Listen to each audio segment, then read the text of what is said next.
Olá pessoal, tudo bem com vocês? Eu espero que vocês estejam bem e se cuidando. Na aula de hoje, nós vamos trabalhar com crônica, tá? No primeiro momento, e no segundo momento nós vamos trabalhar com verbo, tá? Continuidade da questão dos verbos, certo? Mas antes, eu quero alertar vocês que a atividade de hoje, ela só vai ficar disponível até a meia-noite, tá? Não adianta você tentar fazer a atividade sem assistir o vídeo, porque distribuído no meio do vídeo vai ter uma senha. Essa senha está particionada, pode ter duas, pode ter três, pode ter quatro partes, e você vai pegar essa informação assistindo o vídeo por inteiro. Vai estar demarcado de amarelo, eu vou falar, tá? A parte da senha, gente, essa parte da senha, e você vai ter que fazer, eu vou mostrar a vocês como é que vocês vão proceder. Agora eu vou dar uma diminuída na tela, na hora de fazer a atividade. Bom, eu tenho aqui a atividade, e antes de eu proceder com qualquer resposta, deixa eu só minimizar ela aqui, eu vou sair dela, vou entrar nela novamente aqui, e eu tenho aqui. Primeira pergunta dela vai ser, coloque sua senha. Não adianta eu vir aqui e preencher meu nome, e enviar, porque aqui eu preciso colocar. Se eu colocar a senha errada, por exemplo, coloquei aí número, vou tentar enviar, ela vai dar essa mensagem aqui e ela não vai enviar até eu colocar a senha certa com letra maiúscula. Veja que eu digitei a senha correta e essa senha ela já liberou aqui. Se eu clicar em enviar, ela vai enviar. Sua resposta foi enviada, tá? Então não adianta você querer tentar ludibriar. Vai ter dentro do meio do vídeo, você só vai conseguir responder a atividade se você realmente assistir o vídeo, tá? Vai ser diferente da semana passada, que eu pedi para vocês colocarem um link. E muitas pessoas não estavam nem aí e não enviaram, somente 8 alunos responderam a atividade. Isso vai do interesse de vocês. Bom, vou dar mais uma vez a diminuída na tela aqui, e nós vamos para a nossa aula propriamente dita, tá? Lembrando que esse primeiro momento, a aula de literatura, nós estamos na aula 14, e se essa aula serve para tanto o primeiro ano A como o primeiro ano B. Lembrando que essas atividades vão estar no Classroom, a gente vai só colocar um avisinho lá, ó, essa atividade vai estar lá no Classroom, sua sala é tal. Então prestem bastante atenção, porque tem atividade de todos os professores ali já, tudo colocado direitinho, tá? Nós vamos trabalhar com o gênero literário crônica. Bom, e o que é a crônica? Ele é um gênero textual que é escrito em prosa. Vou fazer uma aspas no que é prosa. Prosa é um texto que é colocado ali de forma normal, sem intenção de dar tempo, nada disso, tá? A crônica, ele é um tipo de texto que ele é curto, tá certo? Ele é tão curto quanto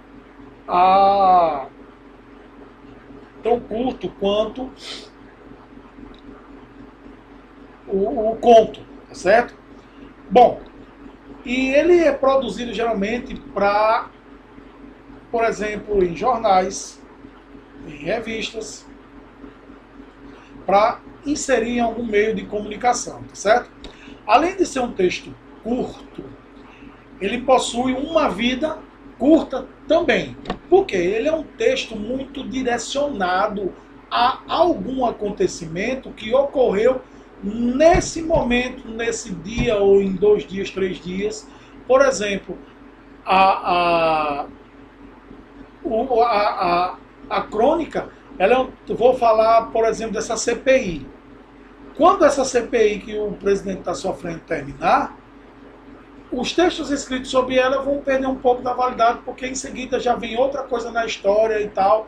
Então, ele é um texto que tem uma vida curta, ele trata de acontecimentos corriqueiros do nosso dia a dia, certo? Portanto, eles são extremamente conectados ao contexto do que está acontecendo na atualidade, tá certo? Por isso, com o passar do tempo, a validade dele vai acabando, vai ficando fora de contexto, certo?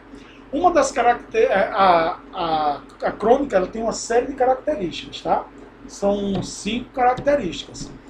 E essas 5 características são elas: uma narrativa, alguém conta a história, mas de forma curta, tá? Usa uma linguagem muito simples, normal, mas coloquial, usando a norma padrão da língua portuguesa, certo? Isso para nós aqui no Brasil, tá? Presença de poucos personagens, se houver. O personagem pode ser, por exemplo, se algo for relatado sobre a CPI, sobre o presidente, como eu tinha dito antes. Então, os personagens vão ser os senadores que estão na CPI e o presidente que está sofrendo a CPI, tá? O espaço é extremamente reduzido. Ele se resume a uma localidade, a algum local muito pequeno, tá? E os temas são relacionados ao nosso cotidiano, tá? Algo que aconteceu. Eu ainda vou acrescentar, ele tem vida curta, porque a gente só vai compreender o contexto quando estiver se passando a situação, certo? As crônicas, elas podem ser crônicas jornalísticas, crônicas históricas, crônicas humorísticas, tá? As crônicas jornalísticas são mais comuns nos jornais e revistas, tá certo? Elas são produzidas pelos meios de comunicação para utilizar temas da atualidade. Aproximam-se de uma crônica dissertativa, é aquela que você não tem uma opinião, tá certo? Crônica histórica é marcada por relatar fatos ou acontecimentos que aconteceram, acontecimentos que ocorreram, desculpe a redundância, acontecimentos que ocorreram durante a história, tá certo? Com personagens, com tempo e espaço pré-definidos, tá ok? E aproxima-se muito com uma narrativa, tá? Uma crônica narrativa. Bom, a crônica humorística, esse tipo de crônica, ele apela para o humor como forma de entreter o público. Tem um cara chamado Macaco Simão, que é José Simão o nome do autor, mas ele se autodenomina Macaco Simão. E ele tem textos muito bem humorados, mas que para você entender, você tem que estar inteiradíssimo com o que está acontecendo na semana que ele escreve. Do contrário, você não vai entender. Como eu disse, a crônica, ela é um tipo de texto que tem uma vida curta, tá? Essa crônica humorística, ela usa uma linguagem bem humorada para tecer crítica da sociedade, política e cultura. E na economia também, tá certo? Agora, é importante a gente destacar que muitas crônicas, elas podem ser formadas por 2 ou mais tipos. Por exemplo, a crônica pode ser jornalística, mas humorística. Ela pode usar uma linguagem bem humorada, tá certo? Mesmo sendo jornalística, tá certo? Bom, a crônica veio parar aqui no Brasil de paraquedas? Não, certo? A crônica foi inicialmente desenvolvida com caráter histórico, tecendo comentários sobre tempo e espaço passado na história. Elas relatavam desde o século XV fatos reais ou ficcionais ou acontecimentos do cotidiano com sucessão cronológica, algumas com um toque de humor, mas um humor sarcástico, tá? Bom, esse gênero textual tão despretensioso, ele foi se aproximando do público e conquistando cada vez mais adeptos mundo afora, certo? Hoje, esse fato é confirmado pela enorme difusão de crônicas que a gente tem, sobretudo nos meios de comunicação.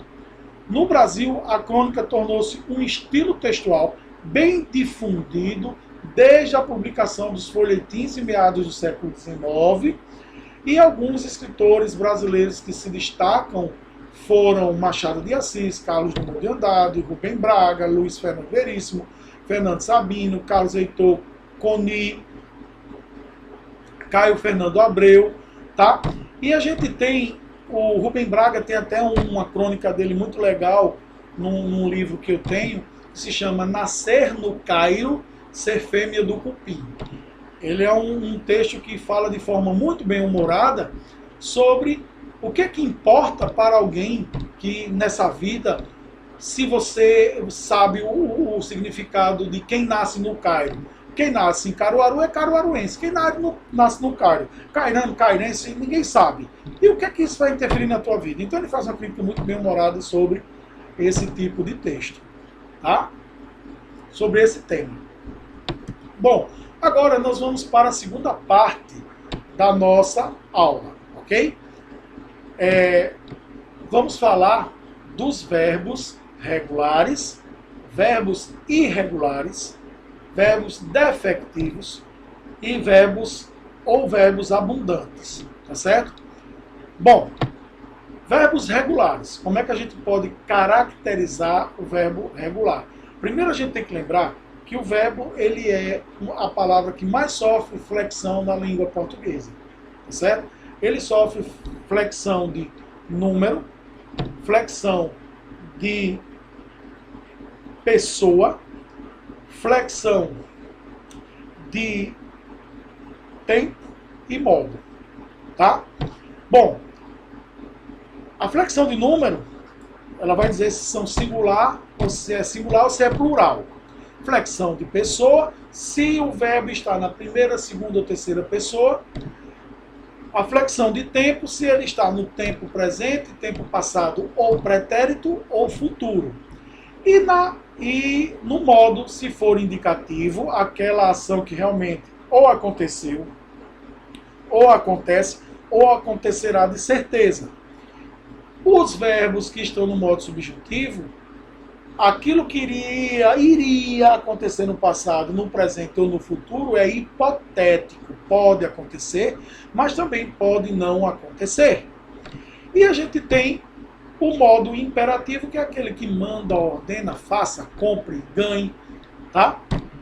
E ainda nós temos a voz ativa, passiva e reflexiva do verbo. Isso a gente vai ver na próxima aula, certo? O verbo, ele pode indicar ação, ele pode indicar um caráter de estado, ele pode indicar um fenômeno natural, uma ocorrência ou um desejo, certo?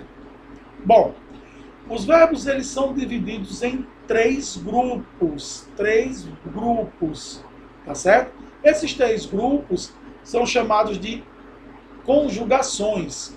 Os verbos terminados em A, em E e em I. Lembrando que os verbos terminados em OR estão na segunda conjugação.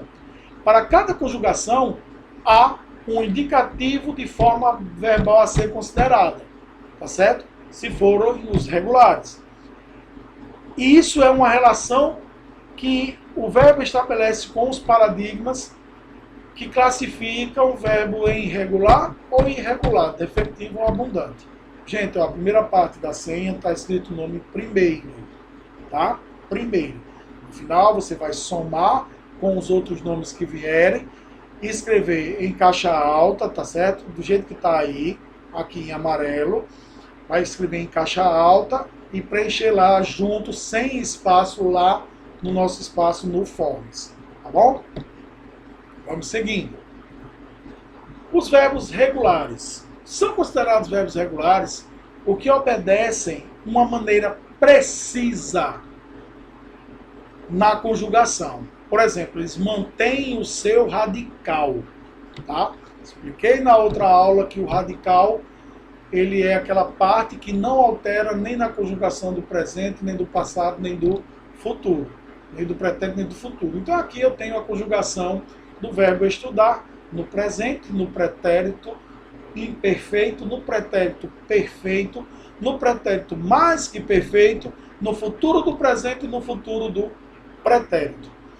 E aí nós temos as terminações com as desinências número pessoais e modo temporais, tá?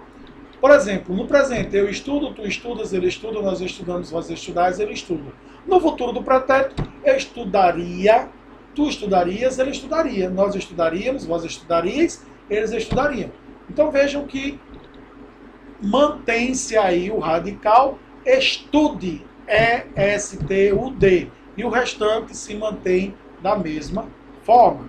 Isso é o que é considerado verbos regulares. Aí eu tenho ele aqui no modo indicativo, aqui no modo subjuntivo, que é o hipotético. O indicativo é o certo, ocorreu. E o modo subjuntivo é o hipotético. Que eu estude, que tu estudes, que ele ou ela estude, que nós estudemos, que vós estudeis, que eles estudem. Aí no futuro é quando eu estudar isso, tem que você estudar para acontecer, viu? É algo hipotético, tá certo? E aqui o modo imperativo. Desculpe. O verbo estudar no modo imperativo. Estuda tu, estuda você, ou imperativo negativo, ele pode ser imperativo afirmativo e imperativo negativo. Ou eu posso dizer compre, ou eu posso dizer não compre, tá? Bom, vamos para os verbos irregulares. Os verbos irregulares, aqui as formas nominais do verbo, tá? O infinitivo pessoal, estudar, terminação AR. O gerúndio, terminação NDO. Por exemplo, comprar é comprando, vender é vendendo. A forma do infinitivo pessoal é vender, comprar, ter, tá certo? Estar, adivinhar. E o particípio é a terminação A do é do ido, tá certo? Bom, os verbos irregulares, eles são classificados assim porque eles não seguem o radical em todas as suas conjugações. Você tem alterações nas conjugações, tá? No radical. Por exemplo, no presente do verbo fazer, que é um verbo irregular, então nós temos eu faço, tu fazes, ele faz. Nós fazemos, tu fazeis, eles fazem. Mas no pretérito, no futuro do pretérito é eu faria. Veja que eu não tenho mais o cedilha, tá? Eu faria, tu farias, ele faria. Nós faríamos, vós farias, eles fariam. Se fosse futuro do presente, eu farei. Isso tudo no modo indicativo, que é aquele que realmente vai ocorrer. No modo subjuntivo, eu tenho que eu faça, que tu faças, que ele ou ela faça. Que nós façamos, que vós façais, que eles façam. Aí, no modo imperativo, eu tenho faz tu, não faça tu. Tá? Faça você, não faça você. O imperativo afirmativo, o imperativo negativo. Ok? E aqui as formas do infinitivo impessoal, que é fazer, aquela forma original do verbo. Quando a gente fala de verbo no infinitivo, eu estou falando da forma original dele. No gerúndio, a terminação NDO, fazendo.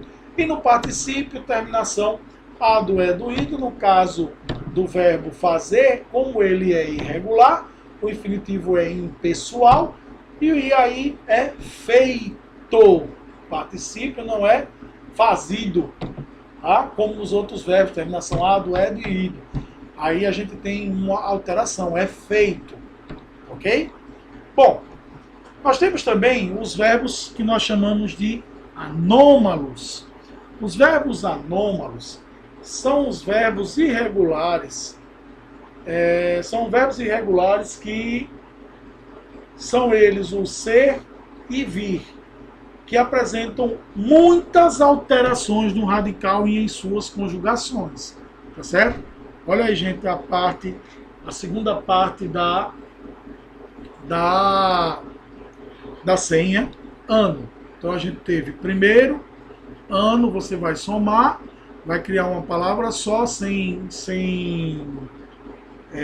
por exemplo, sem espaço e escrito de letra de forma ou letra de imprensa, como a gente chamava antigamente, tá?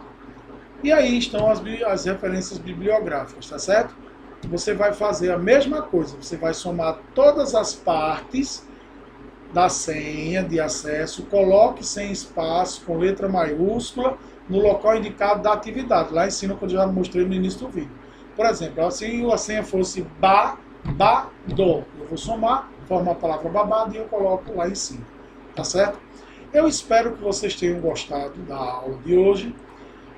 Gostaria de chamar a atenção pelo motivo das atividades. Vão estar no Classroom essa semana, tá certo? Eu vou colocar só o aviso da atividade lá no grupo do WhatsApp, só dizendo, ó, essa atividade está no Classroom, e vou colocar somente a senha da sala que você vai estar. Lembrando que você vai clicar na sua turma específica e que você vai na atividade de língua portuguesa, tá certo? Não clique em outros professores, a não ser que seja o dia da aula deles, ok? Eu espero que vocês tenham gostado, fiquem com Deus e aproveitem essa semana de estudo com sua família.